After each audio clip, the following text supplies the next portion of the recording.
नमस्कार दोस्तों, अस्ट्री विदूषण में आपका स्वागत है। दोस्तों, आज हम आपके सामने लेकर आए हैं एक बहुत ही क्रूर तानाशाह या क्रूर शासक जिसका नाम है अडोल्फ हिटलर की बायोग्राफी को हम लेकर आपके सामने आए हैं, जिसको इतिहास में एक बहुत ही क्रूर तानाशाह के रूप में जाना जाता है, क्योंकि हिटलर वो आदमी था जिसने द्वितीय विश्व युद्ध को कराने में महत्वपूर्ण भूमिका निभाई थी। दोस्तों हिटलर दोस्तों हिटलर ने 1933 से लेकर 1945 तक 1945 तक जर्मनी पर राज किया और इसकी जो पार्टी थी वो नाजी पार्टी थी।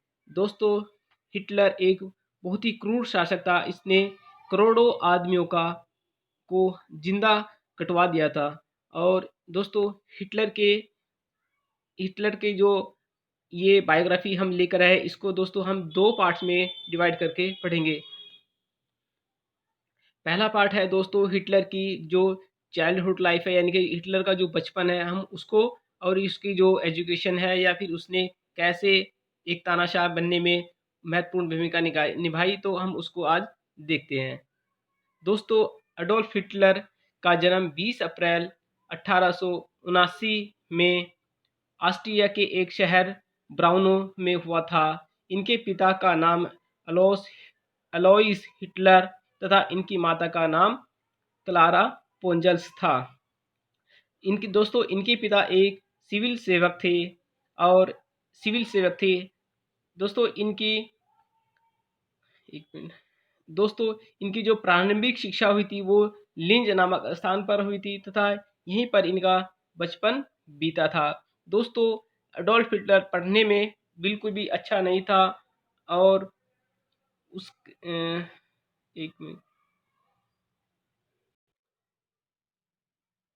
दोस्तों अडोल्फ हिटलर पढ़ने में बिल्कुल भी अच्छा नहीं था। और जब उसका एडमिशन हुआ तो उसकी जो प्रारंभिक शिक्षा हुई थी वो दोस्तों 1895 में, जब अडोल्फ हिटलर को 6 वर्ष के थे, तभी उनको एक गांव के स्कूल में दाखिला कराया गया था। अब स्कूल में दोस्तों ये बहुत ही शरारती होता था, लेकिन स्कूल में अध्यापक इनको बहुत ही अनुशासित रखने का कार्य करते थे। और इनके जो पिताजी थे वह भी बहुत सख्त थे, क्योंकि वो एक सिविल सेवक रह चुके थे और वो रिटायर हो चुके थे, और घर पर वह बहुत उसके सख्त रुख अपनाते थे उसके लिए। तो दोस्तों इसी वजह से हिटलर बहुत परेशान होने लगा और वह घर छोड़कर भी चला गया था, लेकिन कुछ दिनों के बाद ही वह वापिस आ गया था। दोस्तों इसी की वजह से परेशान होकर इनके पिताजी ने ऑस्ट्रेलिया के लंबन शहर में आकर बस गए, और यहाँ पर एक पुराना कैथोलिक चर्च है जिसको जहाँ पर रोजाना सुबह स्कूल जाने के बाद ये दोस्तों वहाँ पे प्रार्थना कर खेला करते थे और वहाँ पर भी प्रार्थना करा करते थे। और वहीं पर दोस्तों अडोल्फ अडोल्फ हिटलर ने चर्च में पत्थरों और लकड़ियों से बने स्वास्तिक चिन्ह को भी देखा था, जो भारत में हिंदुओं का एक शुभ चिन्ह माना जाता है। अब वो अक्सर चर्च में जाकर गीत भी गाने लगे थे। अब उसके मन में एक पादरी बनने की लालसा ने जन्म ले लिया था। तभी 1898 में उनका परिवार हमेशा के लिए वापस अपने गांव लौट आया, और 1900 ईस्वी में उनके जो बड़े भाई थे उनका देहांत हो गया, छोटे भाई का देहांत हो गया, और जिससे कि उसकी मौत देहांत हो गया, और जिससे अडोल्फ हिटलर को बहुत ही बड़ा सदमा लगा और वो अक्सर उदास रहने लगे थे। लेकिन इसके बाद कुछ दिनों बाद जब वह थोड़ा धीरे धीरे इम्प्रूवमेंट हुआ, तो उसी के कुछ दिनों के बाद यानी कि जनवरी 1903 में हिटलर के पिताजी की भी अचानक मृत्यु हो गई।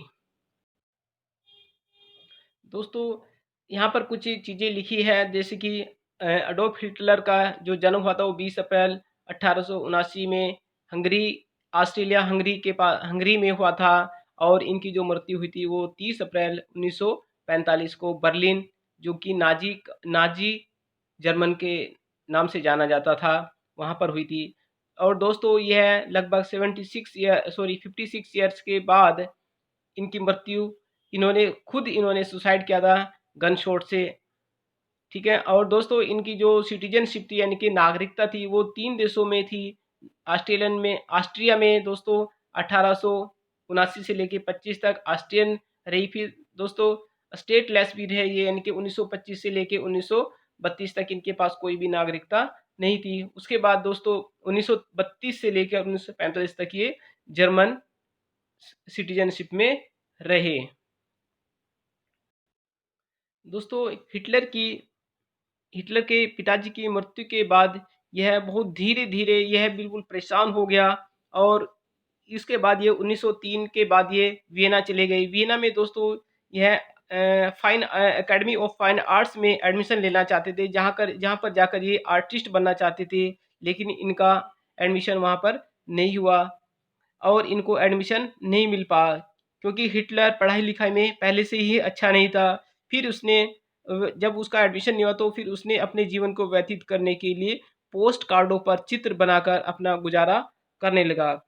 इसी समय वे साम्यवादियों और यहूदियों से बहुत ज़्यादा घृणा करने लगे। यानी कि दोस्तों जब यह पोस्ट कार्डों पर चित्र बनाते थे, उसी टाइम इनके मन में यहूदियों के प्रति बहुत ही ज़्यादा घृणा होने लगी। यानी कि उनके मन में बहुत ज़्यादा घृणा पनपने लगी।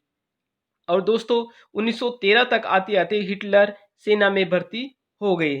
जब वह 1913 में दोस्तों ये सेना में भर्ती हो गए थे और जब प्रथम विश्व युद्ध हुआ तो फ्रांस में कई लड़ाइयों में उन्होंने भाग लिया।